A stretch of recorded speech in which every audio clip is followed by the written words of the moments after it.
whenever I hear "Don't Dream It's Over," that riff is timeless. That song is timeless, but just that riff is just so crisp, and Well, it yeah, runs I throughout mean, that whole song. It's just perfect.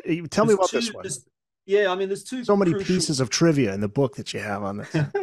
Well, there's two crucial melodies, I guess, to that. There's that opening guitar strum. That now they call that the Kiwi campfire strum. Okay, Yeah. in New Zealand, the indigenous people are Maori, and they're a very musical race. Really great singers. Very they love, but they love things like country music, and they'll sit at a campfire with someone have an acoustic guitar, and suddenly 20 people are singing in harmony. Really beautiful voices.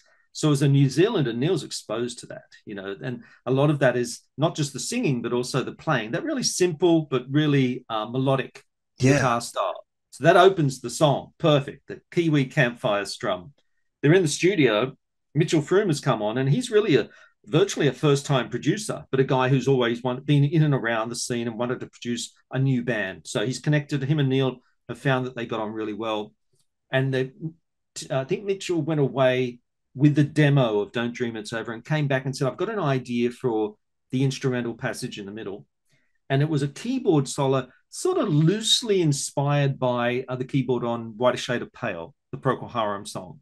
And if you listen to it, it's in the same kind of, certainly not plagiaristic in any way, but it captures a similar kind of mood. It's not an obvious instrumental solo. It's sort of moodier, a bit calmer. I don't know. It's something, and it just fits the mood of that song perfectly. So now we've Perfect.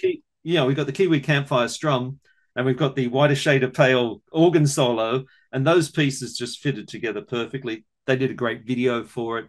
The performances are really good.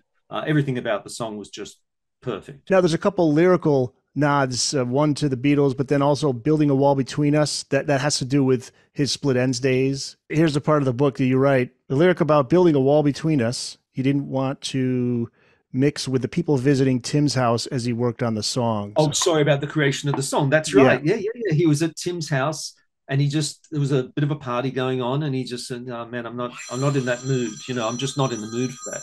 And yeah, he went away and just started tinkering on the piano, and that's and where that's where Don't Dream It's Over evolved from. there's That's a Neil now. Sorry, that's Neil.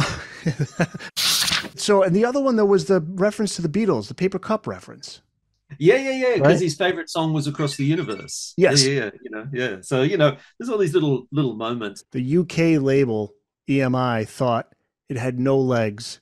That Yeah, was the too quote. Beatlesy. No Yeah, legs. Too Beatlesque. too Beatlesque. Can you imagine? How is that a criticism? Number two in the US, number one in New That's too Zealand. Beatlesque. Don't do that. That's rubbish.